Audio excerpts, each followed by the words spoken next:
Dear students, Sai Ram. In the previous session, we discussed fundamental rights. Already we discussed that how fundamental rights are protected through writs, and we discussed various writs: covenant, mandamus, certiorari, habeas corpus, prohibition. These are all the rights. Through these rights we can protect the fundamental rights. See, in the previous session only I quoted and I stressed that we should not think only about the rights, and we have duties also. We have some fundamental duties towards this country. Today we are going to see the fundamental duties or Constitution. Part 5th. Today we are going to see part 5th of this lesson. Fundamental duties. If you have duties towards this country, that means you have responsibility towards this country. Fundamental duties. There are 11 fundamental duties mentioned in our Constitution. Rights or duties are two faces of the same coin.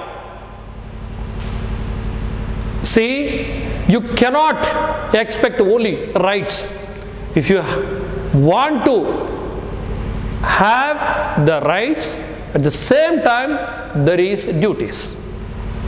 Because of that only it is said that there are two faces of the same coin.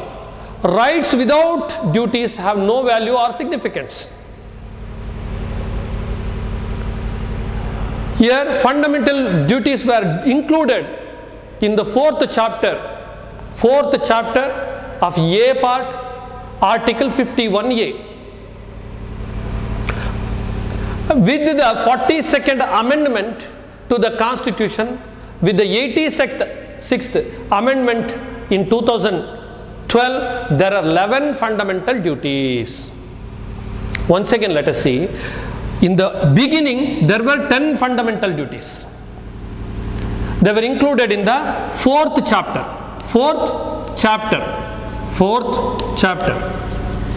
And fourth chapter of the A part. See, there were 10 fundamental duties under the fourth chapter of A part. Then it was mentioned in Article 51A. See, whenever you are going to write acts and article, the first letter should be capital. First act or article. Here 50 it is mentioned in. But 42nd amendment was made, 42nd, and through 86th amendment. At present, now there are 11 fundamental rights in our Constitution. Now let us see one by one. First of all, the first one is respect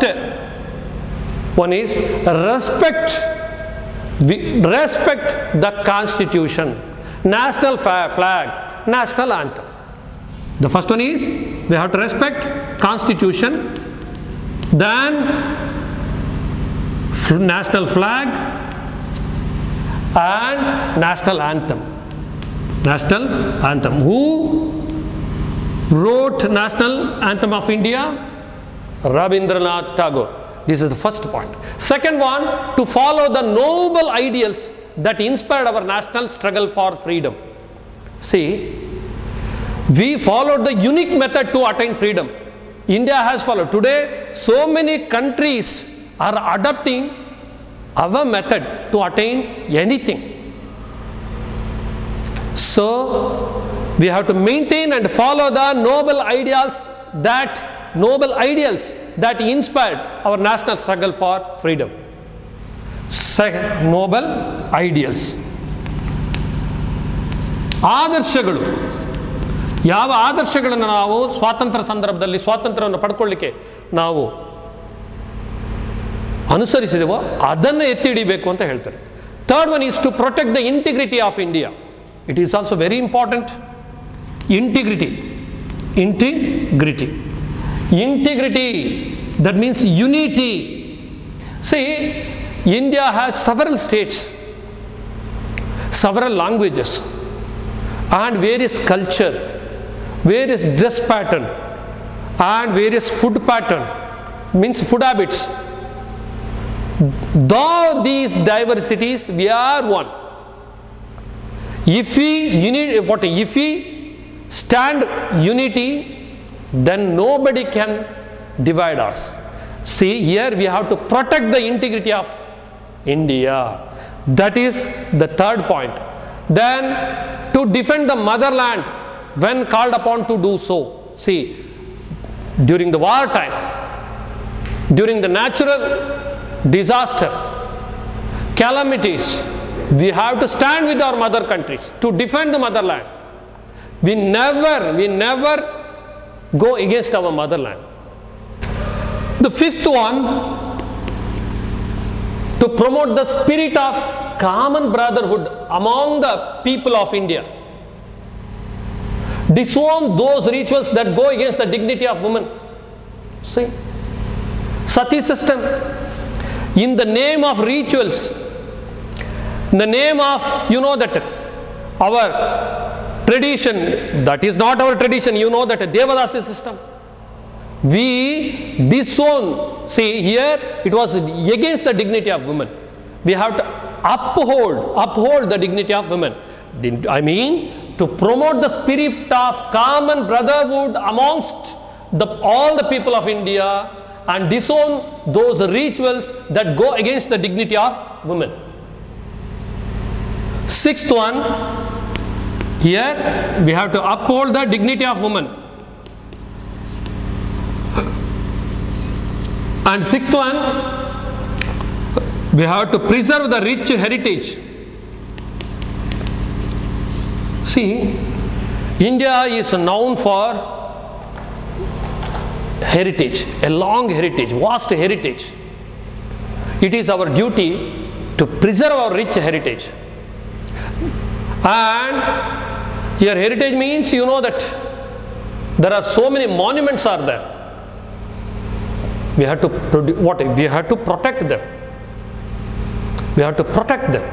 And seventh one, to protect and develop environment, including forest, lakes, rivers, wildlife, and show compassion to animals.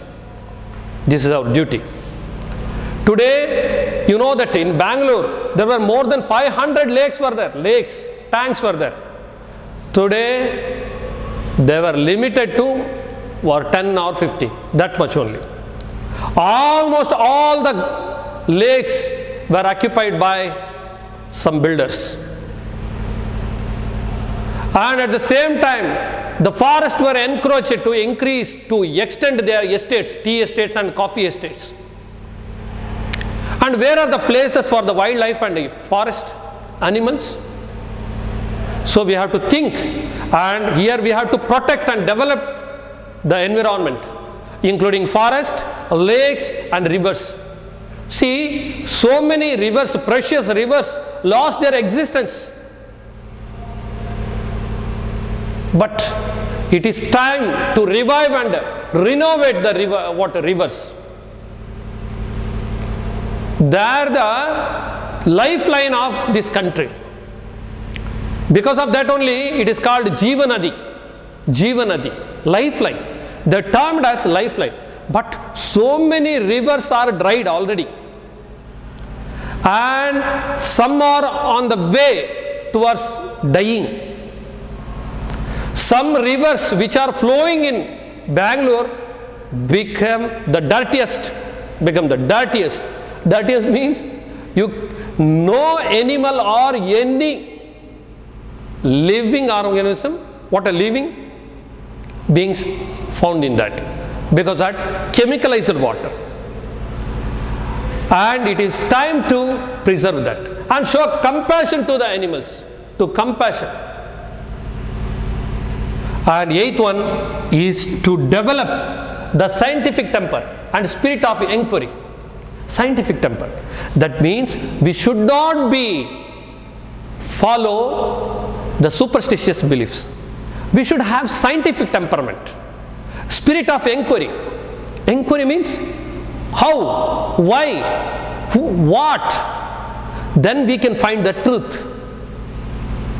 That is called scientific temper.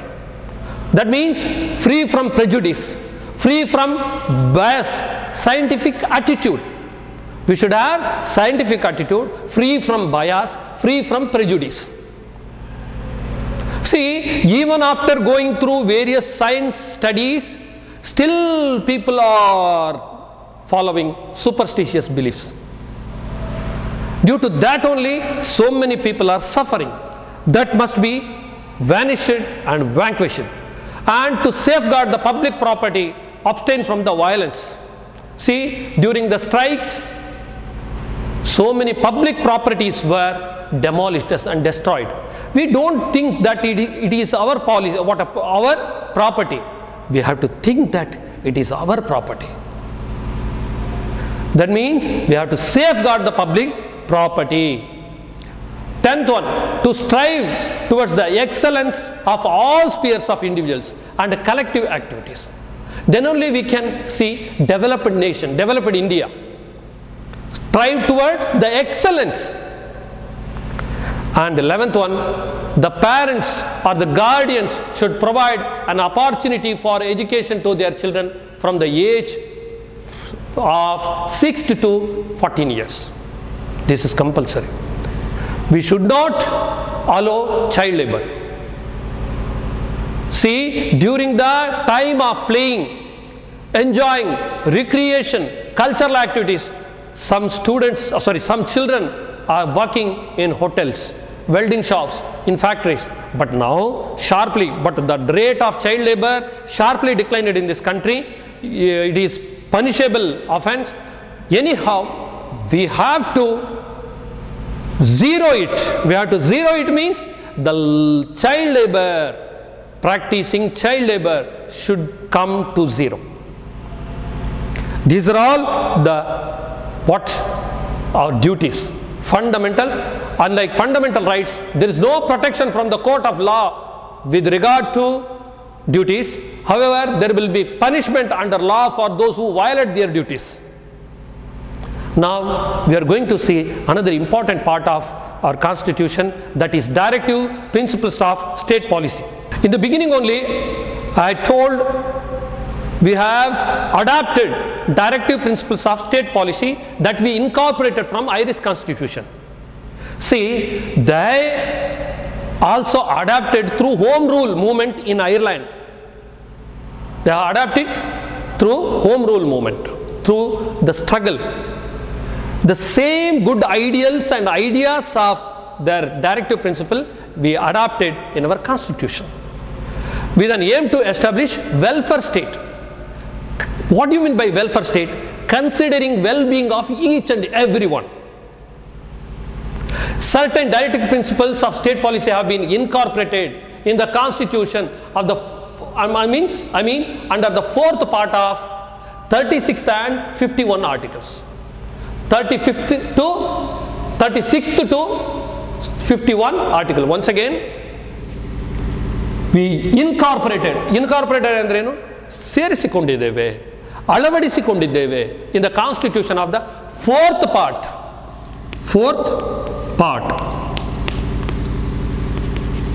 36th to 51 articles.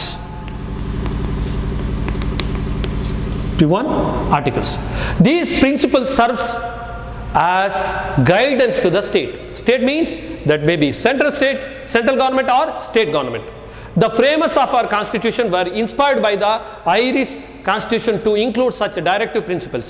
These directive principles are in the form of decisions and directions, not decisions, directions to the central and state government.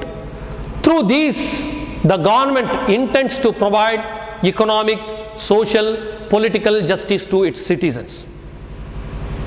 But these principles are based on ethics. That means moral. So if the government, that means center or state do not implement them, they cannot be questioned in a court of law.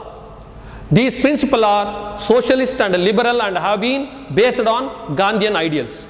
Any individual or party that comes to power has to rule keeping these principles as guides.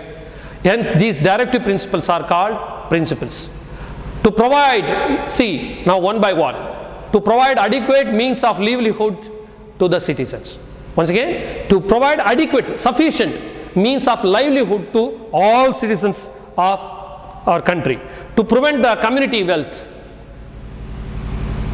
and resource from becoming private property of a few people. See, if a place, bus stand, that is public property.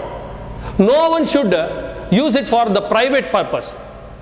And third one is to provide equal pay for equal work to both men and women, and to protect the labor welfare. Fourth one, to provide public assistance to those who are old, sick and weak and helpless. Today, the old age people are getting pension, and physically challenged are getting pension, sick are getting hospital health care facilities. These are all the ideas and ideals of directive principles. To implement a uniform civil code throughout the country, and to provide opportunities for the development of health and preschool education to all children below 6 years.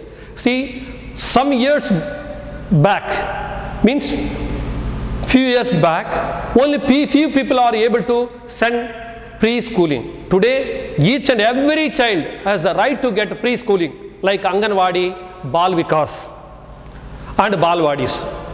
Then, to ensure the prohibition of liquor. What? To ensure the prohibition of liquor. That is 7th one. And 8th one, to protect the historical monuments and maintain the places of historical interest. Today, we go to historical places, watch and see. Some monuments were defaced.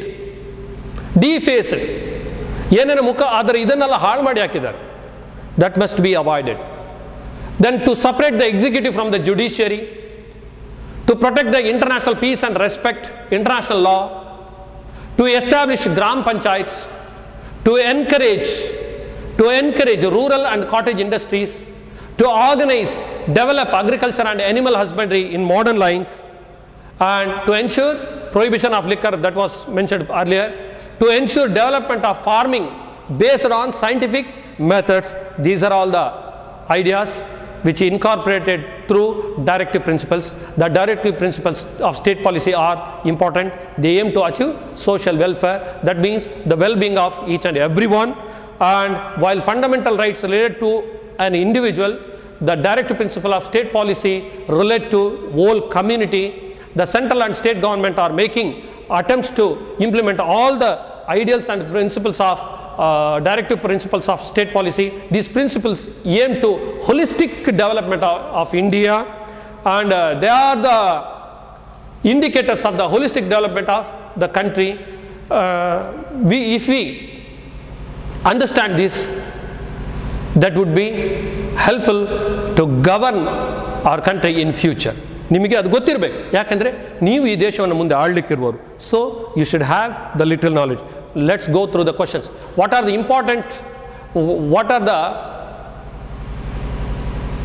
important ideals of directive principles? 13 ideals are mentioned, but if possible you can write in your notes. You don't send it to me. Then how right to equality is important, how habeas corpus helps in protecting human rights. Explain coherent. Okay, note down all these questions. Dear children, we have seen our constitution. Just go through the videos and textbook.